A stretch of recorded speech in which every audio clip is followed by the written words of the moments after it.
प्लासी की लड़ाई में जितने लोग मैदान में लड़ रहे थे उससे ज्यादा लोग मैदान के बाहर खड़े होकर तमाशा देख रहे थे, लड़ाई का परिणाम सुनने की प्रतीक्षा कर रहे थे। देश के भाग्य का निर्णय होने जा रहा था, मगर उस निर्णय में सारा देश शामिल नहीं था। विदेश मंत्री के नाते मैं अफगानिस्तान गया था। आपको सुनकर ताज्जुब होगा, अफगानिस्तान के अपने मेजबानों से मैंने कहा मैं गजनी जाना चाहता हूं, गजनी। पहले वो मेरी बात उनकी समझ में नहीं आई, कहने लगे गजनी तो कोई टूरिस्ट स्पॉट नहीं है, गजनी में कोई 5 स्टार होटल नहीं है, गजनी में आप जाकर क्या करेंगे, गजनी में आप जाकर क्या देखेंगे। मैं उन्हें पूरी बात नहीं बता सकता था। मेरे हृदय में कहीं गजनी कांटे की तरह से चुभ रहा है। जब से मैंने गजनी से आए एक लुटेरे की कथा पढ़ी है और किशोरावस्था में पढ़ी है, मैं देखना चाहता था वो गजनी कैसा है। आपको सुनकर ताज्जुब होगा, महमूद गजनी का अफगानिस्तान के इतिहास में कोई स्थान नहीं है।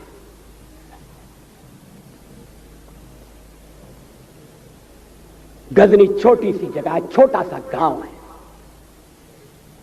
कल्पना करिए सैकड़ों साल पहले वहां धूल उड़ती थी, झोंपड़ियां थी, मगर एक लुटेरा लुटेरों को इकट्ठा करता हुआ सोने की चिड़िया को लूटने के लिए चला आया। आपस की फूट से जो राजा है वो लड़ेगा, जो क्षत्रिय है वो लड़ेगा। हमने समाज के बहुत बड़े वर्ग को लड़ने के अधिकार से वंचित कर दिया। हमने उन्हें हथियार नहीं उठाने दिए। मार्शल नॉन मार्शल के आधार पर हमने समाज को बांट दिया। वो लुटेरा सोमनाथ के मंदिर तक चला गया।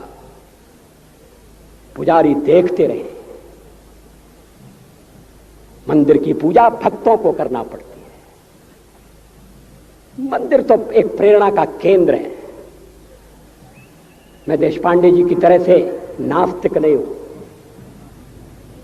मगर उनकी नास्तिकता में भी जो आस्तिकता है मैं उसका आदर करता हूं, उसका सम्मान करता हूं। वो जिस आत्मविश्वास से नास्तिक होने की बात कहते हैं, तो मैं उनसे कहना चाहता हूं वो सचमुच में नास्तिक नहीं है। जिसकी आस्तिकता है, जिसका विश्वास है, वो नास्तिक कैसे हो सकता है? विश्वास किसमें है ये बड़ी बात नहीं है, विश्वास है या नहीं। हमने समाज के बहुत से बड़े वर्ग को विश्वासहीन बना दिया।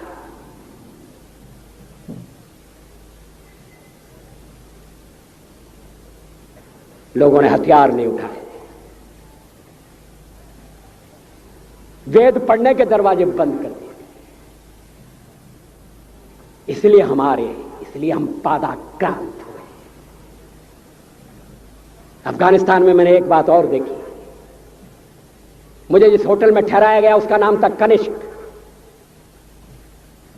अफगानिस्तान एक मुस्लिम देश है। मुझे बड़ा ताज्जुब हुआ। मैंने कहा कनिष्क यहां कहां से आया? तो मेरे साथ अफगानिस्तान के विदेश मंत्री थे। मैंने कहा कनिष्क आपका कौन लगता है? कनिष्क से आपका क्या संबंध है? कहने लगे कनिष्क हमारा पूर्वज है, कनिष्क हमारा पुरखा है। He was one of our forefathers। मैंने कहा तब तो हमारे आपके पुरखे एक हैं। अफगानिस्तान के लोगों ने उपासना पद्धति बदली है, संस्कृति नहीं बदली। आज के भारत के परिवेश में यह सुनने के बाद थोड़ा विचित्र लगता है। हमारे यहां तो धर्मांतरण के साथ राष्ट्रांतरण होता है, ऐसा दृश्य दिखाई देता है।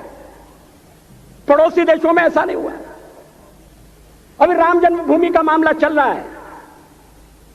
एक विदेशी आए, कहने लगे राम जन्मभूमि का क्या झगड़ा है?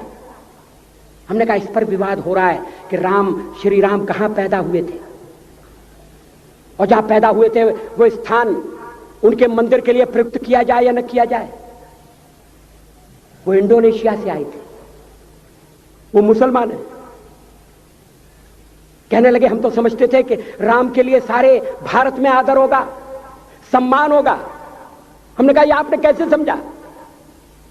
कहने लगे आप तो इंडोनेशिया आ चुके हैं, इंडोनेशिया में बहुत से लोगों ने इस्लाम स्वीकार कर लिया, मगर श्री राम को विस्मृत नहीं किया, श्री राम को भुलाया नहीं।